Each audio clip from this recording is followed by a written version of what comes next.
Hi, this is Dr. Peggy Gleason. Our next speaker is Elizabeth Dufraine.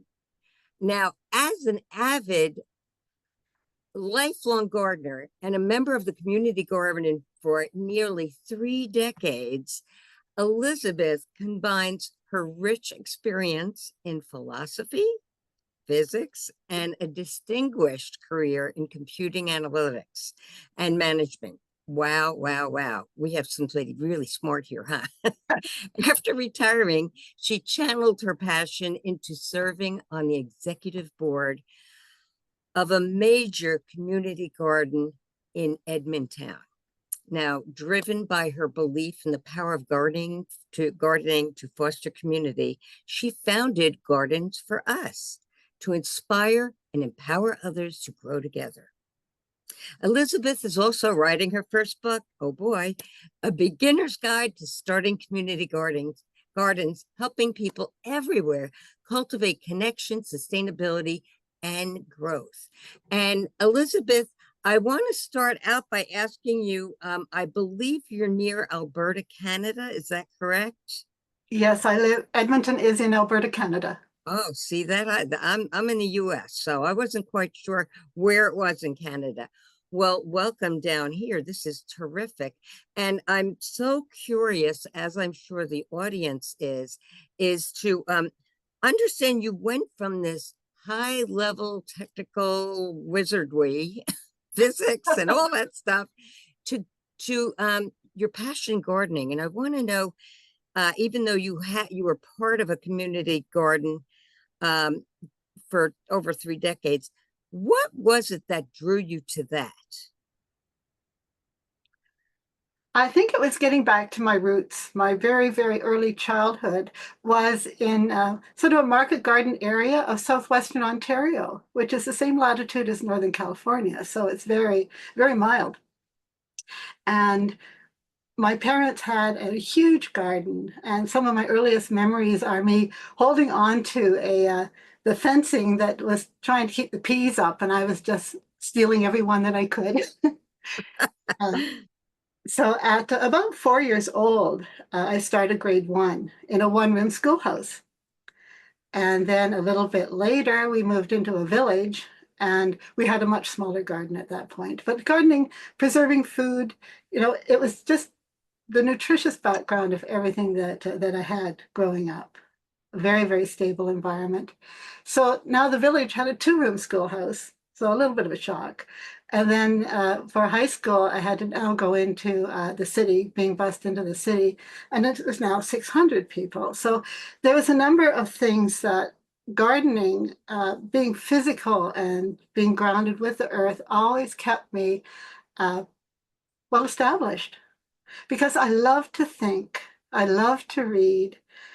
Before as a preteen, I was reading books like Silent Spring by Rachel Carson on DDT and environmental pollution.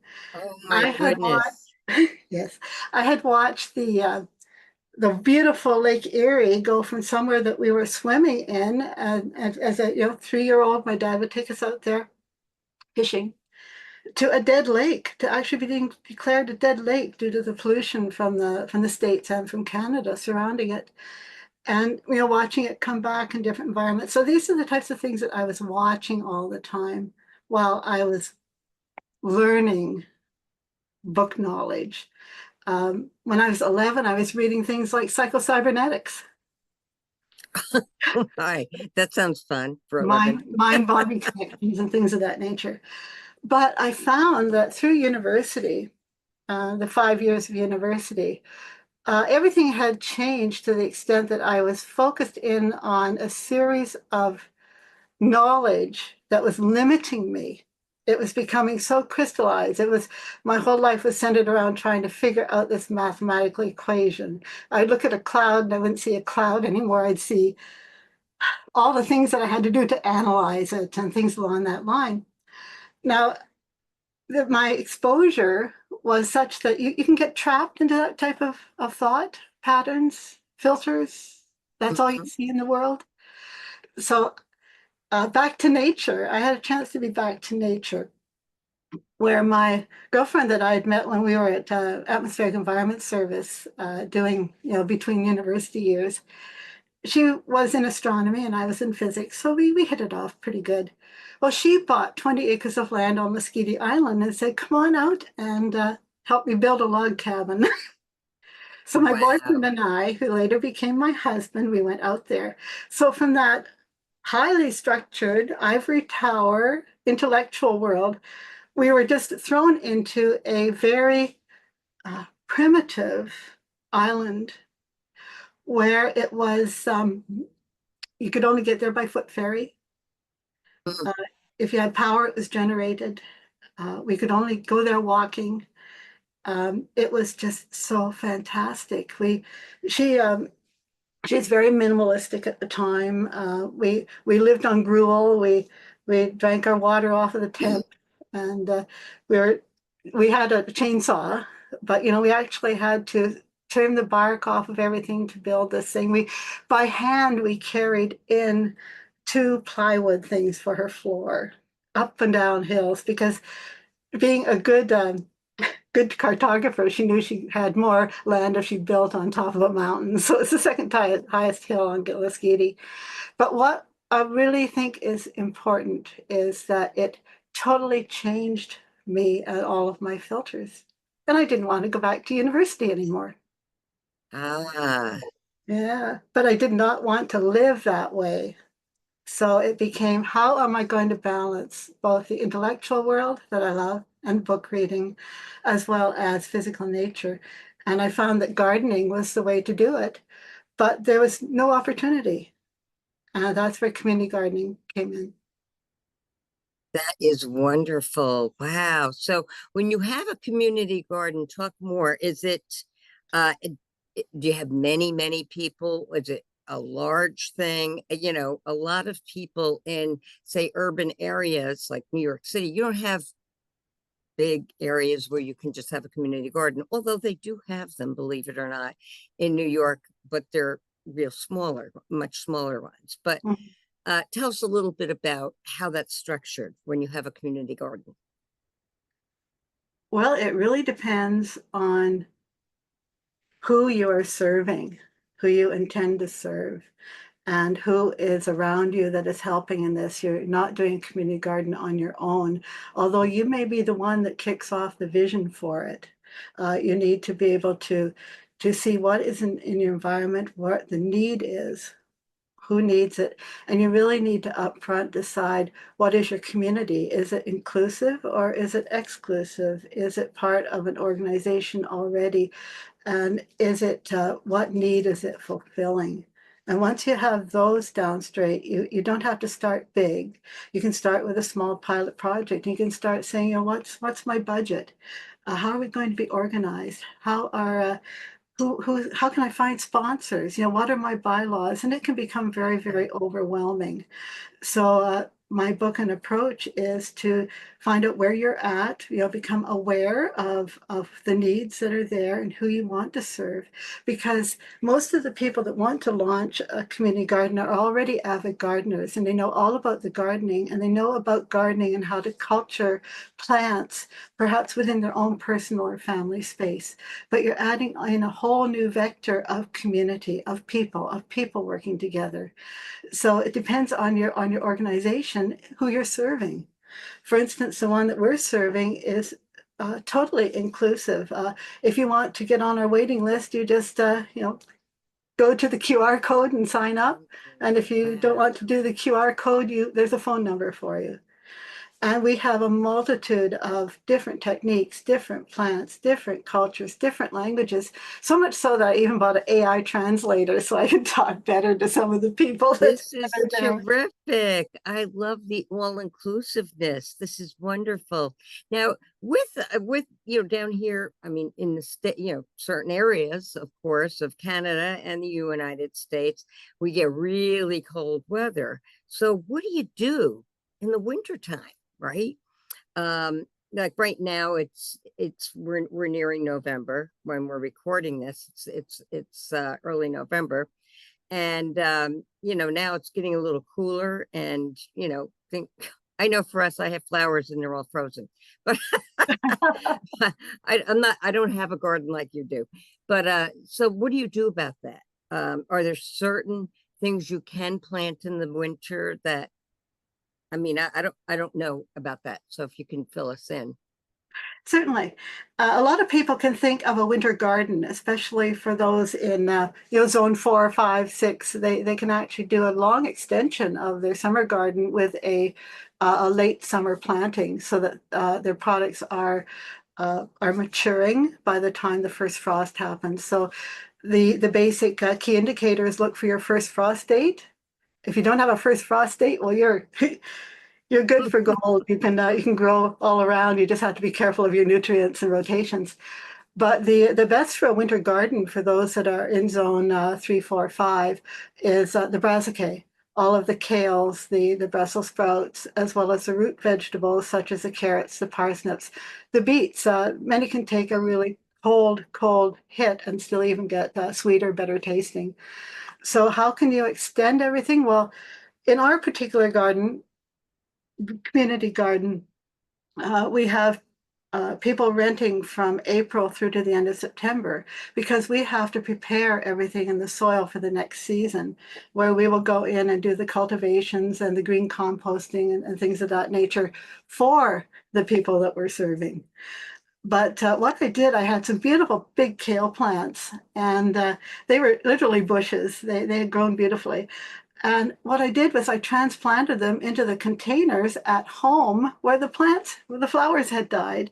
So I can go out there and just take a couple of big kale leaves even now, and I expect that I'll still be able to for the next 4 or 5 weeks. So that is one way of extending it, and that was necessitated because we could no longer be on our community garden spot.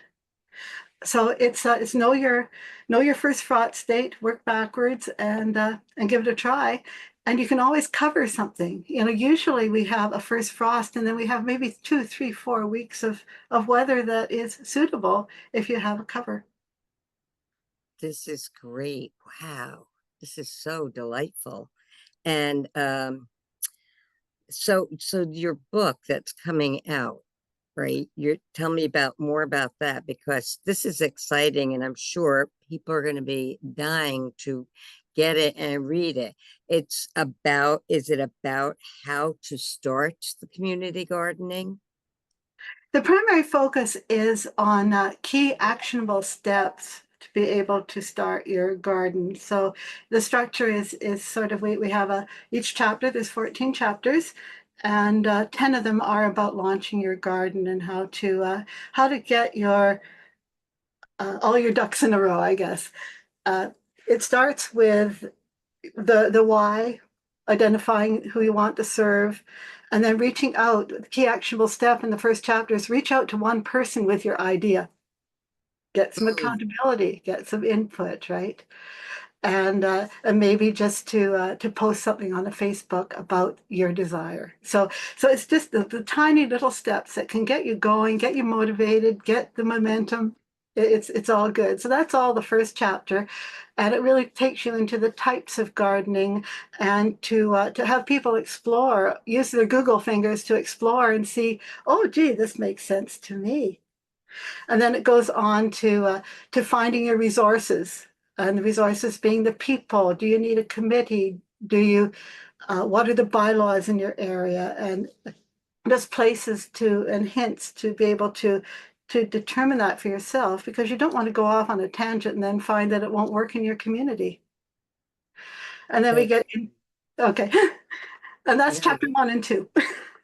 no, I mean there's so much more that's involved in it than most people would realize. It's a really big commitment too. Um, there was one more question that I had that I thought was, I'm sure other people are wondering. What about the land? Like, do you have somebody that donates a piece of property? I mean, even if it's a small amount, it belongs to someone, right? Or is it you go to the town and see if they have a little area they want to have the garden? I don't, yeah, how do you do that? How do you find the right place which has the right soil and whatnot? That is an excellent question, and that's the heart of chapter 3, 4, and 5. But actually, it's what are the key factors that you need to be able to have a successful garden? And part of it is being realistic about what you have in front of you and who your sponsors may be. Your sponsors might be an organization that you're part of. It might be a school where you want to have a learning garden. And definitely look to this movement is becoming so strong in so many cities. Look to your city. For instance, in Edmonton, we have Sustainable Foods Edmonton that manages grants from the city to promote even pop-up gardens, where if you have a group like a condo group, they will actually supply the containers at height to be able to put in that area, and then you bring in the people. And it's just for one season, but it's a way to get people enticed into community gardening and working together. The garden that we're at is actually on city parkland, which at Okay. one time was a military base. Wow, that But the is military, very interesting. and it was organized first by military families, and it has a history going back almost 40 years. Oh my goodness. But when the base moved north about 6 miles, uh, the gardening space became available to just people in the community, and I was able to get on a waiting list, and the next year I was able to garden there. How wonderful. I love this. And there is so much, much, much more that we can learn from you. And I'm so thrilled that you were able to take time out of your very busy day gardening to take this time and share what you do and how beautiful that it is that you're helping other people get involved in community gardening. Now, you have something you would like to offer the listeners? I know we're going to have all of the links in the show pages, but is there something you'd like to mention? Well, I'd like to mention one of my other key interests, and that is emergency preparedness. And especially with the extreme weathers that are going to happen as we're approaching the holiday season, just Mhm. take your time and think through communication, think through having something in your car if you're going to be doing a lot of traveling that way, because things can change very quickly. And be prepared and be safe, and then enjoy your destination. That's wonderful. Thank you so much, Elizabeth. I know that everyone listening to you today is going to be thrilled and anxiously awaiting your book because they're going to learn so much. And together as a community, Mhm. as a globe, to know that we can all participate in growing food and helping each other. It's wonderful. Thank you so much. You're welcome. Thank you for having me, Peggy. My pleasure.